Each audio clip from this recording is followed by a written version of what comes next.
tuduzi darapo tubivuge no mwisi imwe mu babimenye. Hallelujah, hallelujah, hallelujah, hallelujah.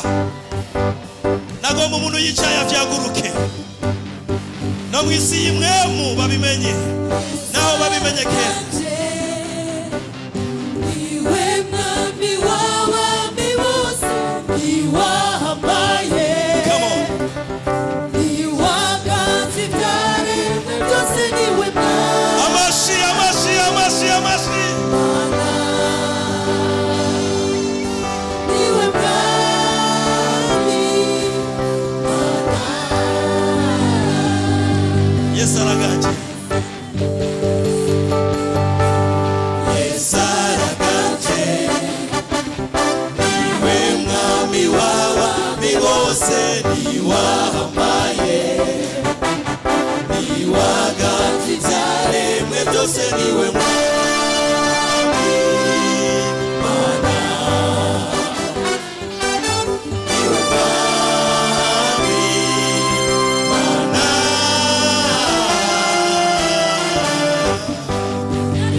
Yesu n'umwami.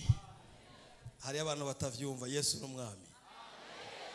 Hari inyuma Yesu n'umwami. Ni waganje ivyaremwe vyose. Hallelujah, hallelujah. Muvyagire. Noeli nziza, Noeli nziza. Ya umunsi mwiza, umunsi udasanzwe, umunsi ukomeye, umunsi uhambaye mwisi no mwijuru. Imana ishimwe cyane. Ngomba mvuge kuri iri jambo.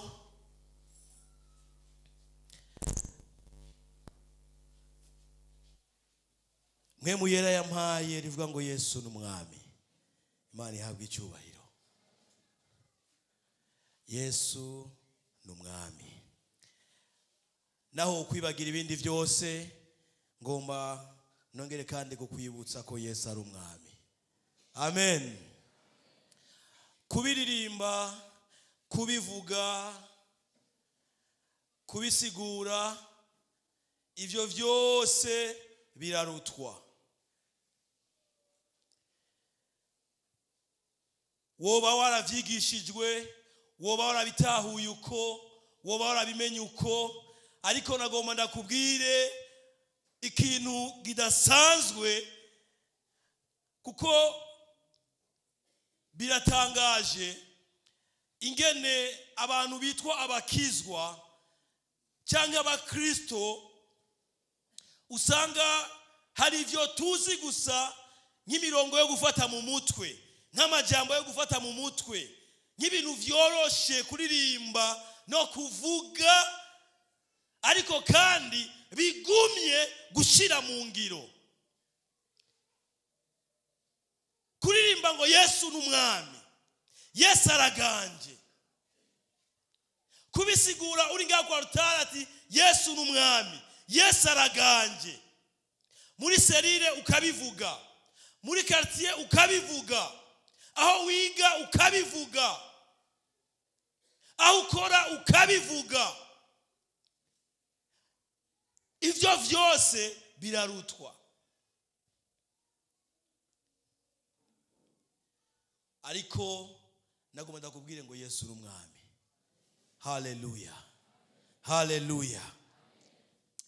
N'umwami kandi n'umwami.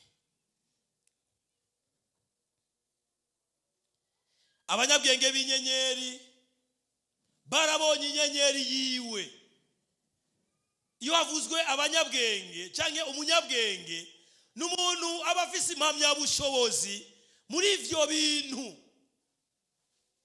abonye ikintu cyangwa akoze ikintu agikora nk'umuntu akizi neza, yakimenye, yacize, atamakosa ashobora gukora muri icyo kintu. Abanyabwenge b'inyenyeri rero barabonye inyenyeri, baramenya bati hari ijambo ryavuzwe, hari icyo Imana yavuze, hari ivyanditswe, hari ivyahumetswe n'Imana. Turavye inyenyeri turabona ko vyashitse. Imana ishimwe cyane. Bene vyo Abisirayeli ntibabimenye kandi bari babifise, barabigendana, barabisoma, ariko ntibigeze babimenya.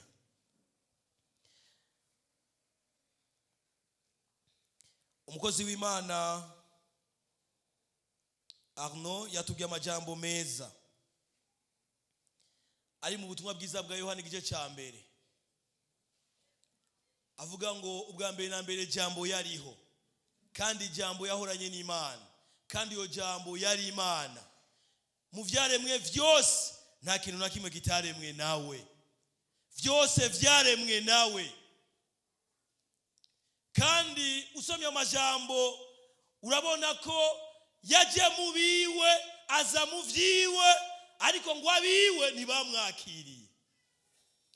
Abiwe baramwimye umwanya, baramwimye ikibanza, baramwirengagije, bamufata minenerwe.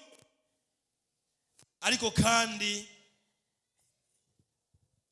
ariwe mwami wabo, ariwe mwami wacu, yari yaravugishijwe n'uwavugishwa n'Imana Yesaya uhereye kera. Hageze ko avuka, Bibiliya ivuga ngo yarabuze umwanya mu ndaro. Arabura umwanya mu ndaro, avukira ahantu hasuzuguritse, akengeretse, aryamikwa mu bwato bw'inka. Yamara abantu nabo batabimenye, ijuru ryarasidutse. Haleluya. Abamarayika barasiduka hariya. Za ndirimbo yaririmbigwa hariya zose ziramanuka. Haleluya. Ziramanuka, ziraza, bavuga ngo duhimbaze, duhimbaze, duhimbaze. Ngomba dusoma amajambo dusanga mu butumwa bwiza bwa Matayo 1:18-5, 2:1-12, n'amajambo ngomba ko dusoma yose kugira ngo adufashe muri insiguro. Ukuvuka kwa Yesu Kristo kwabaye gutya. Maria nyina wiwe yarakowe na Yosefu, ataramurongora bamubona afise inda, yavuye kuri mpwemu yera. Ariko umugabo wiwe Yosefu, kuko yari umugororotsi kandi kuko atagomvye kumutetereza, yiyumvira kumubengera mu mpisho. Akivyiyumvira, umumarayika w'umwami Imana amwerekera mu ndoto, aramubarira ati, Yosefu umwana wa Dawidi, ntutinye kurongora Mariya umugeni wawe, kuko atwaye inda ya mpwemu yera. Azovyara umwana w'umuhungu, nawe uzumwite Yesu, kuko ari wazokiza abantu biwe ivyaha vyabo. Vuga amen. Ivyo vyose vyabaye bityo ngo ivyo umwami Imana yavugiye mu kanwa kuwavugishwa nawe bishike, ngo raba inkumi izotwara inda, ivyara umwana w'umuhungu, bazomwita Immanueli, risobanurwa ngo Imana iri kumwe natwe. Vuga amen. Yosefu yikanguye, aravyuka, agira nk'uko umumarayika w'umwami Imana yamubariye, arongora umugeni wiwe, kandi ntiyigera amwegera gushitsaho yavyariye umwana w'umuhungu, araheza amwita Yesu. Imana ishimwe cyane. Kabiri rimwe gushaka kuri 12, Yesu amaze kuvuka i Betelehemu mu gihugu cy'Ubuyuda, ku nganji y'umwami Herode, haza abanyabwenge bavuye mu buseruko baja i Yerusalemu, barabaza bati, umwami w'Abayuda yavutse ari hehe? Kuko twabonye inyenyeri yiwe turi mu buseruko, none tukaba tuzanywe no kumushengerera. Umwami Herode avyumvise agarikana umutima n'ab'i Yerusalemu bose, akoranya abakuru n'abaherezi n'abanyabwenge b'ivyanditswe bose bo muri ubwo bwoko, arabaza ati, Kristo azovukira hehe? Bati, ni Betelehemu mu gihugu cy'Yudaya, niko vyanditswe n'umuntu yavugishwa n'Imana, ngo kandi wewe Betelehemu mu ntara y'Ubuyuda, nturi mutoya mu baganwa b'Ubuyuda, kuko kuri wewe hazova uganza, niwe azoragira abantu banje b'Abisirayeli. Buno Herode ahamagaza b'abanyabwenge mu mpisho, abasiguza igihe iyo nyenyeri yabonekeye, abatuma i Betelehemu ati, mugende mubaze mushirutse umwete ivy'uwo mwana, nimwamubona muce muza kumbarira, ngo nanje ngende ndamushengerera. Kumushengerera, nabo bumvise iryo jambo ry'umwami baragenda, maze iyo nyenyeri babonye mu buseruko irabarongora, ibashikana hejuru yaho uwo mwana ari, ihagararaho.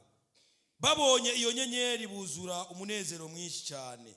Bashitse mu nzu babona uwo mwana na Mariya nyina wiwe, barapfukama, barasenga, barunama, barumura ibiseke vyabo, bamushikanira amashikanwa, izahabu, imibavu n'isenga. Ivyo biheze baburirwa n'Imana mu ndoto ngo ntibasubire guca kwa Herode, baca bajana iyindi nzira, bisubira mu gihugu cy'iwabo. Imana ihabwe icyubahiro. Naya majambo ngomba ko dukuramo runo rufatiro ruvuga ngo Yesu ni umwami. Uwavugishwa n'Imana Yesaya yari yarabivugishijwe ko hari inkumi izosama inda, ivyara umwana w'umuhungu, kandi uyo mwana w'umuhungu azokwitwa Immanueli, risobanura ngo Imana iri kumwe natwe.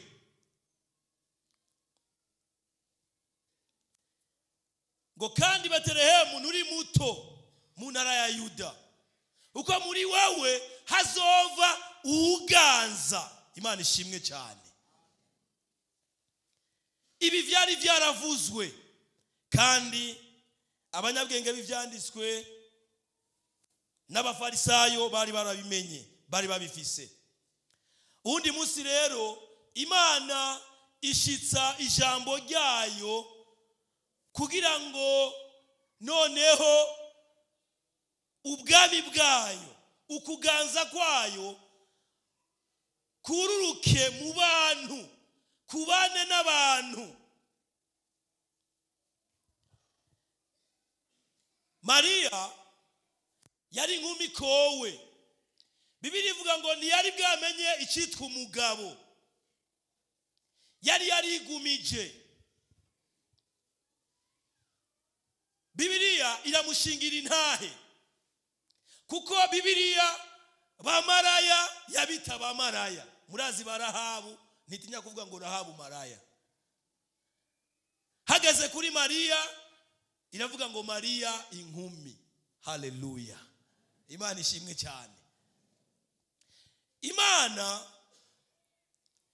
ni Imana izi vyose, kandi abantu bose iratuzi.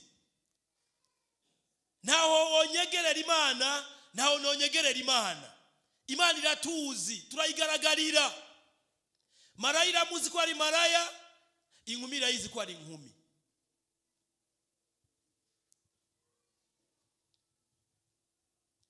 Inkumi ziri ngaha, umwami Yesu abaha umugisha. Inkumi ziri ngaha, umwami Yesu abaha umugisha. Haleluya, bivuge cyane, umwami Yesu abaha umugisha. Amen. Sizi bibihe ingene vyari bimeze, sizi ingene vyari bitunganije cyangwa ingene hari hameze muri iki gihe. Uyu munsi umuntu arashaka kukwemeza neza ko atankumi zibaho. Ashatse gutyoza no kwerekana ko abantu bose ari babi. Ivyo biravugwa n'abagabo, biravugwa n'abasore, abapagani ngaho hanze. Naho mwemeza ko habaho umukobwa w'inkumi, ukambwira ati mwishengero baruzuye, akubwira ngo nta uhari. Sizi muri iki gihe ko ariko vyari bimeze, ariko Mariya yari inkumi. Yesu ashimwe cyane. Haleluya. Mariya yari inkumi, itigeze kumenya icyitwa umugabo. Kandi Bibiliya iravuga ko Mariya yari mwiza, yari umunyakaranga. Yego kwe. Ariko yarakowe na Yosefu. Yosefu Bibiliya yemeza ko yari umugororotsi, umuntu yubaha Imana kandi yatinya Imana. Mariya rero umumarayika ngo aramugendera amuzaniye inkuru nziza, amubwiye atugiriye ubuntu, uzosama inda, uzovyara umwana w'umuhungu. Urabona ingene Mariya yagiye mu ruhagarara kubera ntavyo yarazi. Hari ibibazo vyinshi yabajije, arabaza ati none bizogenda gute? Hari utwara inda atigeze abonana n'umuhungu n'umugabo, bizogenda gute? Umarayika aramubwira ati igitutu cya mwe muyakizogo, ati mwe murazogutera igitutu, kandi ubushobozi bw'isumba vyose buzogutera igitutu, kandi uzosama inda kuko ari inda ya mpwemu yera. Mariya amaze gusama inda, vyaramenyekanye hirya no hino, kandi na Yosefu nawe nyene arabimenya, kuko Bibiliya ivuga ngo amaze kubimenya yiyumvira kumubengera mu misho kugira ngo ntamutetereze, ntamumaramaze. Yosefu nawe Bibiliya itavuga vyose, ariko yarababaye. Yabaye mu bihe bitoroshe, ibihe bigumye ku buzima bwiwe. Umujene amaze gukwa, aba amaze kwitegura bikwiye, aba yarubatse inzu, aba yaraguze ivyo mu nzu, aba yaramaze kubwira imiryango, aba yamaze no kwitumirira. Yosefu amaze kuva ko uwo yakoye afise inda, Bibiri ivuga ngo yiyumvira kumubengera mu misho kugira ngo ntamutetereze, ntamumara amazi. Ngo akivyiyumvira, uhoraho arisidukira. Yesu ashimwe cyane. Haleluya. Wenyene umumarayika ngo araza abwira Yosefu ati ntutinye kurongora Mariya umugore wawe, umugeni wawe, kuko atwaye inda ya mpwemu yera. Azovyara umwana w'umuhungu, nawe uzumwite Yesu, kuko ari wazokiza abantu biwe ivyaha vyabo. Bari babizi, bari babifise mu vyagezwe vya Mose, mu bitabo vy'abavugishwa n'Imana, ko ari umukiza, hari umucunguzi, hari umwami azoza kuganza mu buryo bwa Dawidi, agazi ibihe bidashira. Bari babizi. Abisirayeli batwawe imyaka myinshi,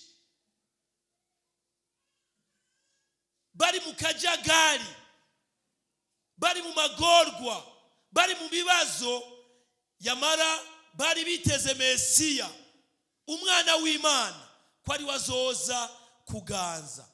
Ariko kandi bamwitega nk'uzoza kuganza mu Bwisirayeli gusa. Bamurindira uko, babitahura uko. Ariko icyazanye Yesu mw'isi kwari kugira ngo abe umwami atagira urubibe. Imana ishimwe cyane. Umwami azoganza isi yose, umwami azoganza abari mw'isi.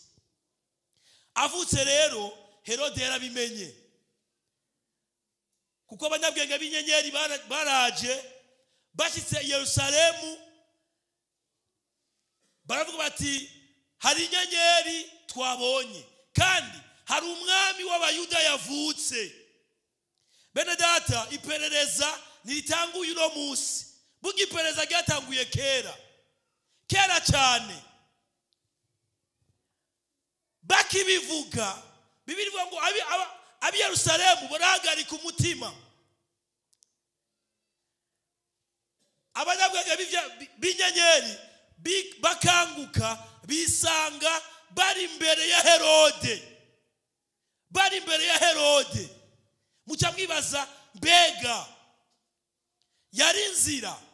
Kera igihe twakina utudukino, warabona abanyabwenge b'inyenyeri binjiye, ukabona bariko baraca kwa Herode, ukamengo niyo yari inzira yabo. Oya, aba bantu birashoboka ko bamaze kubaza no kuvuga ko ari undi mwami yavutse atari Herode, umwami w'Abisirayeli mushasha. Aba bantu barafashwe batwagwa kwa Herode, batisigure. Herode ati nibiki? Ati hari umwami w'Abayuda yavutse. Yesu ashimwe cyane. Haleluya. Hari umwami w'Abayuda yavutse. Herode ati yavukiye hehe? Amagara abanyabwenge b'ivyanditswe, abafarisayo bose barazimya aho yarari, barazima. Baramubwira bati vyanditswe ko umwami w'Abayuda azovukira i Betelehemu mu ntara ya Yuda. Imana ishimwe cyane. Herode yarahagarikanye umutima n'abantu b'i Yerusalemu bose. Bene data, abami bo mw'isi cyangwa abaganza bo mw'isi, kuko tuvuze abami twavuga abaganza, ni ukuvuga ngo iyo umuntu amaze kuba uganza, naho yoba nyumba 10, hajya anuza umufyineko naho yoba papa wawe cyangwa mama wawe, amenye ko ugomba kumukura, yofuma guca umutwe. Ukuganza birakundwa.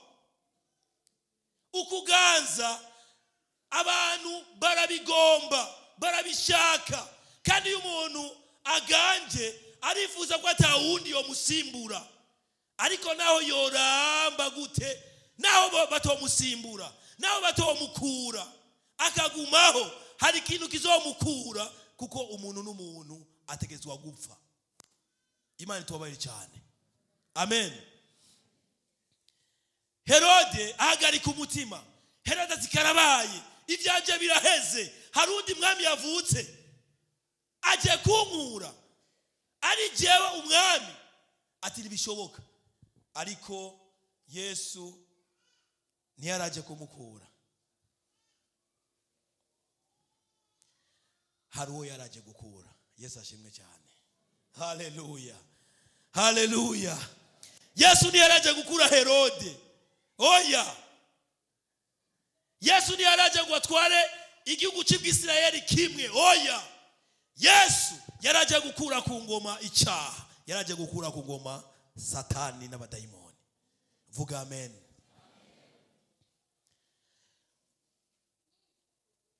Umuntu Imana imurema, yamuremye ari mwiza kandi muha kuganza ivyo yaremye. Ariko icyaha cyaratse umuntu ubwo bushobozi, ubwo bubasha bwo kuganza. Umuntu amaze gucumura yahindutse umuja, yahindutse uganzwa na Satani, yahindutse umukozi. Ivyo kuganza k'umuntu byari bihagaze, byari biheze. Icyaha kijya ku ngoma, urupfu rujya ku ngoma, ubwoba butewe n'icyaha bujya ku ngoma.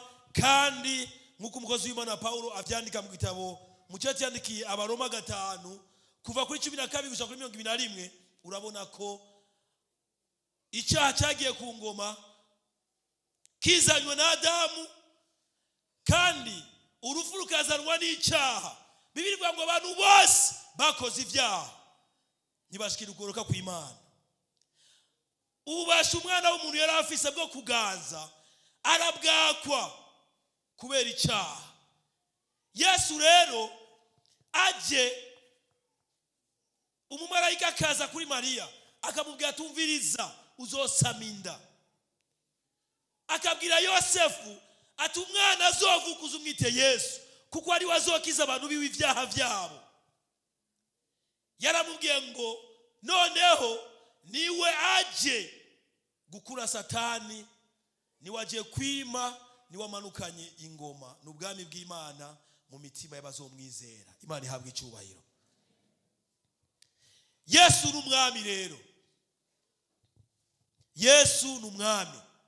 Uyu munsi nitumwibuka nk'uruyoya, abayirivyi babivuze neza, ariko tumwibuka nk'uganza, nk'umutegetsi, tumwibuka nk'umwami ahambaye. Akiri mu isi hari vyamuranze, hari vyerekanye ko atandukanye na Adamu wa mbere. Adamu yacumuye, Adamu yazanye icyaha, Adamu yaganjwe naco n'uruvyaro rwiwe, bakaba abantu baciriwe urubanza. Yesu akiri mu isi yarerekanye ko atandukanye na Adamu wa mbere, aza ari Adamu wa kabiri, aza ari uganza. Bwana Yesu asifiwe sana. Haleluya. Burya ari byo twita ibitangaza Yesu yakoze, ariko bigaragaza ukuganza kwa Kristo. Hari ibintu yakoze ata muntu n'umwe nuba arabikora cyangwa azobikora. Kubera iki? Kubera ko yari umwami kandi aganza. Muribuka ari kumwe n'abigishwa biwe mu bwato, ngo inkubi y'umuyaga mu kiyaga, abigishwa ati turapfuye, bibagira ko bari kumwe n'umwami aganza. Bwana Yesu asifiwe sana. Amen. Ati karabaye, ati mwigisha ntubabaye nuko two turapfa. Yikanguye arahagarara, araba ingunza n'umuyaga, abibwira ngo ndababwiye ngo nimuhore, ceceka, kuko mfise ububasha bwose kandi nahawe kuganza. Imana ihabwe icyubahiro. umuyaga n'ikiyaga shwe birahora. Barakabwira ati none uyu n'umuntu ki? Uyu ninde? Umuyaga n'ikiyaga bishobora kuvira, uyu ninde? Tuyibona nk'igitangaza ego, ariko hajya Yesu yari kwarerekana ko yamanukanye ubwami, kandi ubwami buganza, ubwami butegeka. Haleluya, haleluya. Vuga ngo Yesu n'umwami. Yesu n'umwami. Ageze kwa Lazaro abwira abarati kurage kibuye, bati Lazaro yanuza toya, n'urupfu ndaruganza. Yesu ahabwe icyubahiro. N'urupfu nago ruranyumvira, kuragwa ikibuye.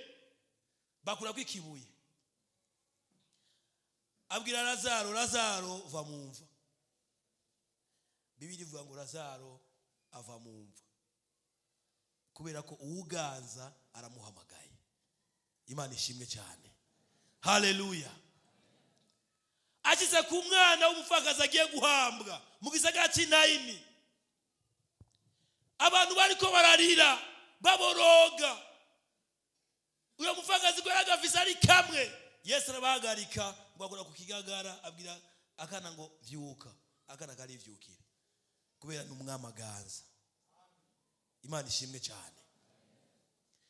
Iyo rero tubiririmba tukabivuga, hari igihe tutamenya ububasha bwavyo, kandi hari igihe tutamenya agaciro kavyo, kuko Yesu yagiye ngo yime azana ubwami bwiwe bwa data mu mitima yacu. Abamwizera buge tugendana ubwami bw'Imana muri twebwe. Iyo rero umuntu ariko agenda ananigwa, aneshwa, agendera mu vyaha, akomeza kuba umuja wa Satani, akomeza kuba umuja w'ivyaha, mu yindi mvugo abavuga ngo Yesu si umwami wanje. Kuko niba Yesu ari umwami wawe akaba umwami wanje, afise ububasha bwo kuganza no gutegeka ubuzima bwawe. Imana ihabwe icyubahiro. Amen. Agiye kugaruka kandi agiye kuza ngo ajyane abamwizeye, abamwakiriye, abamuhaye ikibanza, abamwimitse, bakamugira umwami n'umukiza w'ubugingo bwabo. Aya majambo turayabaza niyo two turabatiza, ati mbega warizeye Yesu umwami n'umukiza wawe? Hari umuntu avuga ati naramwizeye, ariko waramwizeye bagaca bagufata mu busambanyi. N'umwami wawe ni wakuganza, ariko waramwizeye, mu basuma urimwo, mu ba escrow urimwo. Waramwizeye, uramwakira, uramwimika nk'umwami, kandi uravyema ngo ukabiririmba, ariko mu banyamanyanga ba mbere bajya ibiturire urimwo.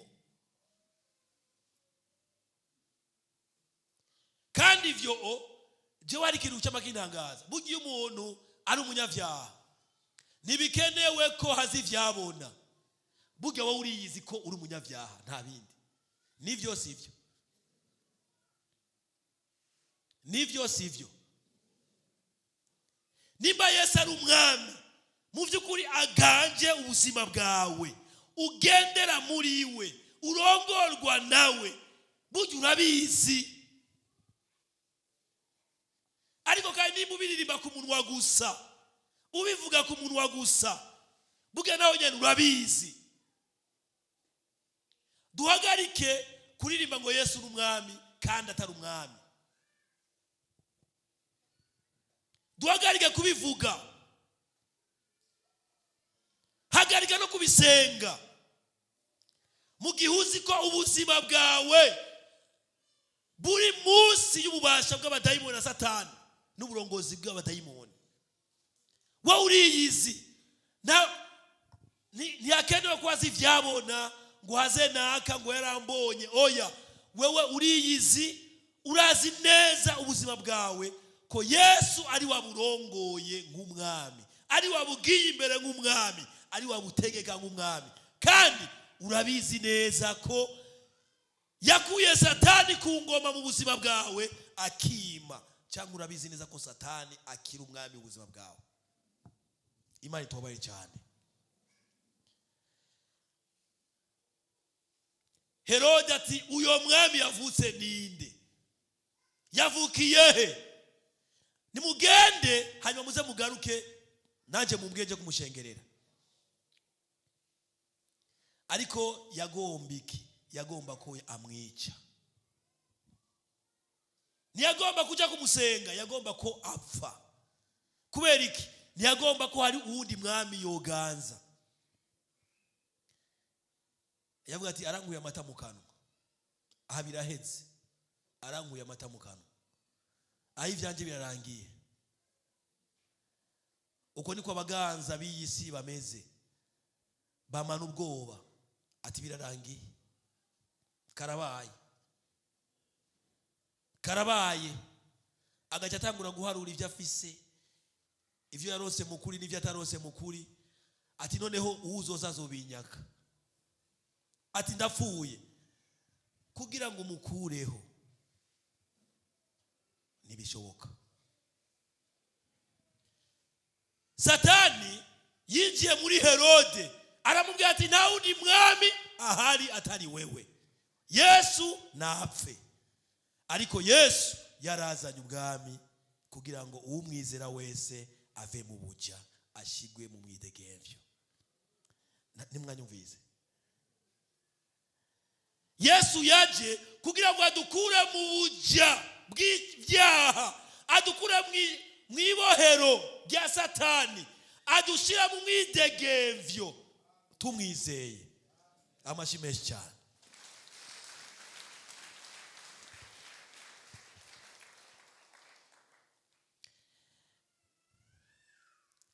Satani hari gihe aba nka Herode, akagomba kwima mu buzima bwacu, akagomba kwima mu buzima bwawe. Ukabona ati noneho biraheze, nta wundi mwami atari jewe. Umviriza, imika Yesu nimutaramwimika, umuha ubuzima bwawe nimutarabumuha abuganze. Imana ihabwa icyubahiro. Aha ndarangije. Yesu araganje, niwe mwami w'abami bose. Tuyiririmba duhagaze, turi fix. Haleluya, haleluya. Tuyiririmba twese duhagaze. Ariko kandi nimba wowe wiyizi ukamenya ati mu by'ukuri Yesu naho yaje ari umwami, akaza kugira ngo akure Satani n'abadayimoni ku ngoma, akaza kugira ngo akure icyaha ku ngoma yimba mu buzima bwanje. Urabizi ko icyaha kikiri ku ngoma mu buzima bwawe, kandi icyaha kizotuma upfa, kizotuma uja muri Gehinomu, kizotuma utabwa mu muriro, kizotuma utabwa mu mubabaro w'ibihe bidashira. Kandi umwami yaje kugikura ku ngoma ari Kristo Yesu yaraje mu isi. Ubuzima bwawe, ubugingo bwawe aguhindure. Ukavuga ko wakijijwe, uririmbe uvuge ko Yesu ari umwami, uhimbaze Noeli nziza, ariko kandi usohoye icyaha kiri ku ngoma mu buzima bwawe. Cya kindi wanyegeje ubamwo n'umugore atazi, mama na papa batazi, bya bindi wagize ibanga, harageza kubikura ku ngoma. Ubwo ati Yesu uri umwami, ndagomba ngo wime muri jewe, iki cyaha cyari ku ngoma ndagisohoye mu izina rya Yesu. Fata ikibanza. Haleluya. Hanyuma uhaguruke, ukaba wumva ari cyo ngomba kubwira Imana, ukaba wumva ari cyo ugomba kuvugana n'Imana. Mwe muyera kwemeza kwereka uzenga utera intambwe dusenga Imana. Yamarishengero twese tuvyaguruke twese. Mundabire ntihagire umuntu umwe asigara, ndumurongozi. Haleluya. Ntihagire umuntu n'umwe asigara yicaye kiretse ugendana ubumuga adashobora kuva hasi. Raba ubuzima bwawe, raba ingene ubana n'Imana, raba ko Yesu akiri umwami, raba ko ari wagitegeka, raba ko ari wakirongora ubuzima bwawe. Usanze hari ibindi washize mu buzima bwawe byamutwaye ikibanza, usanze utaramwizera ngo umwakire, uze ngaho imbere uhimbaze Noel nziza, uhimbaze umunsi Yesu yavukiye ko utunganije imbere y'Imana. Abayiri ntarindi zina Yesu niwa n'ububasha, niwe mwami, niwe mwami, niwashizwe hejuru, niwe mwami, niwe mwami, niwe mwami, niwashizwe hejuru. Yesu araganje, Yesu araganje, niwe mwami w'abami bose, niwahambaye, niwaganje ibyaremwe byose, niwe mwami Mana, niwe mwami Mana. Yesu araganje mu mitima yacu, Yesu araganje, niwe mwami w'abami bose, niwahambaye, niwaganje ibyaremwe byose, niwe mwami Mana, niwe mwami. saba umukozi Imana Nzeyimana Janvier. Yesu araganje, Ukaba ufite icyo bakuvugana n'Imana uri iyi si, urazi ubuzima bwawe, urazi ko Yesu aganje cyangwa ataganje.